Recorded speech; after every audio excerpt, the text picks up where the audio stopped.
What are we supposed to do? Paul gives the first of several admonitions to Timothy in verse 5 when he says this, "As for you, always be sober-minded." The first one he says is be sober-minded. That doesn't mean that we walk around all day with a frown on our face. I'm sober. I'm serious. I don't have any joy. It doesn't mean that. It also doesn't mean that you're not a drunk, although that would certainly fit. It doesn't mean that you're not an alcoholic, like sober. I'm not drunk, so therefore I'm sober. That's not what it means either. What it means is that you're clear in your thinking. Timothy, all these distractions, worship in the church, false teachers, you're having a problem keeping your thinking clear. We live in an age where we have so much information that for us to sort the information that we get becomes our new priority. This is new to this generation, sorting information. Keeping a clear head, a clear perspective in these times is an incredible challenge for our day. But not only sober-minded, his second one in verse 5 is endure suffering. In a previous verse, he had said, if you're a follower of Jesus Christ, you're going to suffer. Say, but I don't want to suffer. I don't like pain. I don't like discomfort. I don't like it when people don't like it. If they know that I'm a follower of Jesus Christ, they're going to say things about me. Or maybe in this country, you'll say they remove certain privileges from me. Or if you live in the middle of East, it might mean my life. I don't want to die. I don't want to suffer. Paul says, Timothy, you must endure suffering. You must persevere. That's what Paul's doing. He's sitting in his prison. His third one, he says, do the work of an evangelist. Paul, you're the evangelist, not me. I can't do what you do. I can't go into new areas and preach the gospel like you do. I don't have the courage. I don't have the strength. You know what? He didn't say that you had to be a full-time evangelist. He simply said, do the work of an evangelist. It fits very well with that preparation, being ready. I'm not an evangelist either. When I do a spiritual gifts test, evangelism is near the bottom with faith. I don't have a strong faith, and I have a very weak gift of evangelism. But here's what happens. If I have a chance to talk to somebody about Christ, but I don't have to initiate it, but God opens up a door of opportunity to talk, I love that. I love to discuss things about the Bible. I love to discuss what a relationship of Jesus Christ is like. I just can't do it all the time. That's what Paul says to Timothy. Timothy, you're shy. I understand. You're passive. You're timid. I understand, Timothy. But you need to do the work of an evangelist. It's always going to be there for you. He says, I want you to fulfill your ministry, Timothy. He didn't call you to do my ministry. He called you to do yours. And Timothy, as I watched you grow and as I saw the gifts in you and I saw how gifted you were as a teacher, you're exactly the person that we needed in Ephesus. It was time for me to go on. I'm a church planter. I'm an evangelist. I'm a leader. But Timothy, they needed you there. You're a teacher. Now fulfill your ministry. Do it well. Do it the best that you can. So those things, be sober-minded, be clear. Endure suffering. It's going to come, so get through it. Deal with it. Do the work of an evangelist, even if it's not your primary gift or your primary calling. And fourth, fulfill your ministry. Do what God has called you to do. And you should ask the question, why? Paul, we've known each other a long time. Why? Why do I have to do that? That's what verses 6 through 8 explain. Paul says, for this is why I can tell you, I'm already being poured out as a drink offering. And the time of my departure has come. Timothy, my time is just about over. The reason I can ask you to do what I have asked you to do is because I have completed my race. Verse 7, I have fought the good fight. I have finished the race. I have kept the faith. Timothy is as if I've been running a marathon. I've run 1 mile and 5 miles and 10 miles and 15. I hit the wall at 20. I made it to 22. I made it to 24. To 25. I've hit mile 26. I only have a very short distance left. I've just about finished. I've made it. I've finished the race. I have kept the faith.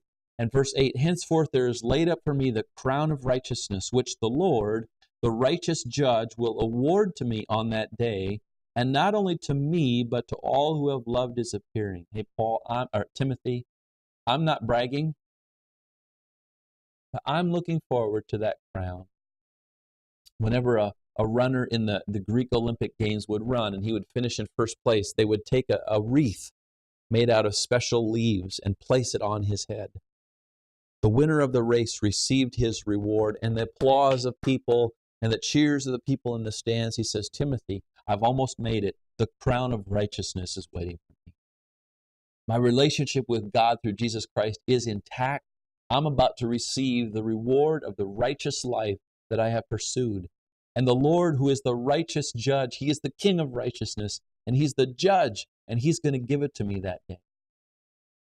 Paul, in his imagination, I can imagine him walking up to like the winner of a race, walking up to the stand, the podium. And the judge, the righteous judge, Jesus Christ, walks up to him with a big smile on his face. And Jesus Christ comes up to Paul and he gives him a big hug and he says, well done, good and faithful servant. And he takes that wreath and he places it on Paul's head. And Paul, probably in humility, tears are running down his eyes. And he says, I did it in the strength that you've given me to do what you've called me to do. Timothy, the only way you're going to be able to finish this race is to run with focus, to keep your eyes fixed on the prize, to understand what lies ahead, because what lies ahead, some of it is going to be great and some of it is going to be very difficult, but focus is going to be so very, very important. This last winter was the Winter Olympics. I think I've told you before that our family loves to watch the Olympics. We stay up late at night and watch. We love any kind of sporting event. But one of the events that our girls especially love is figure skating. It's the grace, it's the beauty, it's the strength.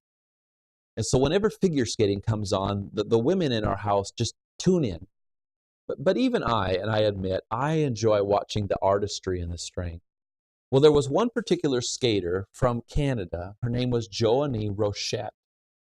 She was expected to do very well in the Olympics, and she was one of the favorites to maybe get a medal. But 72 hours before she was to start her competition, something terrible happened. Her mother, who came to the Olympics, was in her 50s. I don't remember exactly how old, 52, 54, 55, had come to watch her daughter perform, and during the night had had a heart attack and died. I can't even imagine what that would have been like for her. You're 72 hours from the most important competition of your life, and a phone call comes, or whoever told her, I'll assume a phone call, Joanie, you need to come to the motel right now. Why? What's wrong? Joanie, come right now. I have some bad news. Your mother has had a heart attack and she died. Your whole world collapses. So the world wondered, would she still compete? Would she be? No one would be surprised if she said, I'm sorry, I have to go home. We need to plan my mother's funeral. Will she compete? She tried to practice the next day and it didn't go real well. But she said, if my mother was here, she would want me to compete. So it came the night of the first round of the competition, and she went out on the ice and nobody knew what to think. She began to skate and she did very well. And the crowd didn't know if they should applaud or if they should cry or if they should just be silent. And as the short routine continued, she continued and she did a marvelous job. And she got done with her routine and she did a fabulous job. And the crowd just erupts in applause and they're standing and people are crying. And they say, how is she going to respond? She finishes her routine. She comes to stop. She dips her head. As she brings her head up, you can see that she's mouthing a word with her lips. She said later that it was just a message to her mother. She had done it.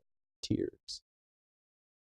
A few days later, she came back again and did the long program, and she finished third in the Olympics. You say, how did she do that? If my mother or my father had died, I'd say, I'm out of here. I can't do this. She did it because she had focus. She had trained. She was ready. The most severe news that could ever happen has just happened. And she said, I want to mourn my mother, and I will. But for this moment, I will focus on the reason that I'm here. I would say that in the Christian life, it's the same. You are that skater. You are her, but as a Christian follower of Jesus Christ. Things are going to happen to you. Difficulties are going to come. Paul would say to you, I care what's happening in your life, but you must focus. Focus on the mission, focus on the prize, focus on your calling, focus on Jesus Christ. For he is the one who will give you strength when you are weak. He will accomplish his mission. He will accomplish his purpose through you. You must have focus. With that word in mind, we have wrapped up the beginning of Paul's concluding comments, the first 8 verses. When we come back after a short break, we will see the last verses of the final letter that Paul would ever write. Have you benefited from this teaching ministry? Have you found TVS videos helpful and relevant? Please consider supporting TVS with your prayers and financial gifts. For more information, please visit www.tvseminary.com.